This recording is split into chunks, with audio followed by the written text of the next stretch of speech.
Right, so in this example what we'll do is we'll look at how we can create a table such as this using the Kendo JavaScript integration. So with this, we'll just go to the website just to see it running, and we'll just pick this one here. Okay, so for this fairly simple table, we'll take a key size, we'll take it 2 to the power of the key size gives us this value, then we'll do a little calculation. We can enter a value here to do the calculation, or we can actually select from one of these values, and it should change the calculation each time. Okay, so let's have a look at the code for this. Okay, so this is the, I'll have a look at the first one. So this is the example here. So we have our Kendo JavaScript and CSS here. We then have an Ajax form here, element. And what's going to happen is that when we post something, such as from a button, then it will post any of the values within inside this Ajax form back into the action controller. In this case, it will send the value that's defined in keys back, or it will post in a link. And then what happens is that because this is Ajax, then this here is updated, which means that we update only this part of the form, which is key partial, which is this one. So this will update the grid.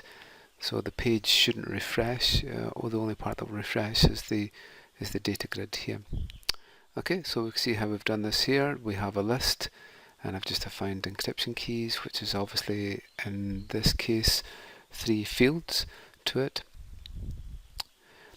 We have a value in there.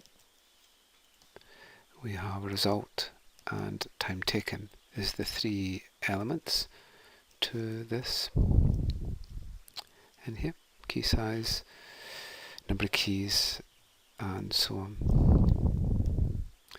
Okay, so this will define our columns here, and all we're doing is filling up a view data, then renders it as encryption keys. Okay, so if we look at our view, we'll find it's in the encryption view, so we need to look for the encryption controller. Inside the encryption controller, here are the action results in the controller that will be called up. So let's find the key. Okay, so when we do a normal page refresh, then it will call this action. If we do a post from the form, it will call up HTTP post. And what it does is it gets the value of keys, as we've seen from the text box, and then it will then feed that into a little method that we have here called the gen key table. So we'll just have a look at our gen key table. It's basically going to pass a value in, start and end, and then an increment. What we've done is we've built up an encryption keys class within inside our model.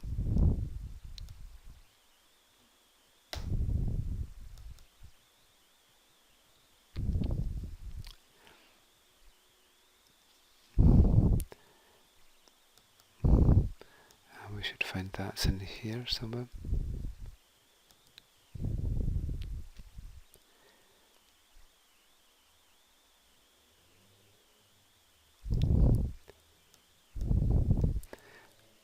Let's try and find it.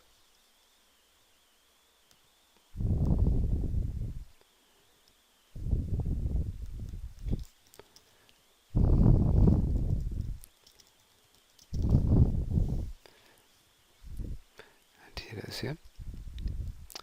Okay, so we've created a class here called encryption keys. It's going to get filled up with a few values, and then those values will actually get shown to the grid. So let's come back here, Okay, so we create a new list with this class.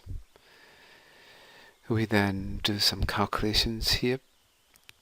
In this case we're using bouncy castle because the values become very large. If we do 2 to the power of a value more than 32 or 62 if we're using unsigned ints longs, then it will overflow. So we use bouncy castle to be able to do that. So we create our list, and this is where we do our calculation here, where we can define the units that are displayed. Then each time we'll add the keys, the values that we have onto our list, and at the very end we'll just fill up our view data, so that when we come back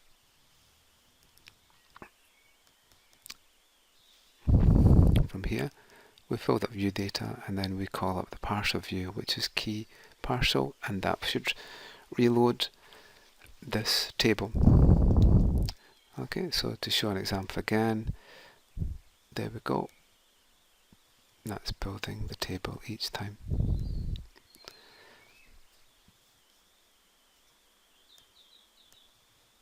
Okay, so this is showing an example of how we use Kendo to be able to fill a data table.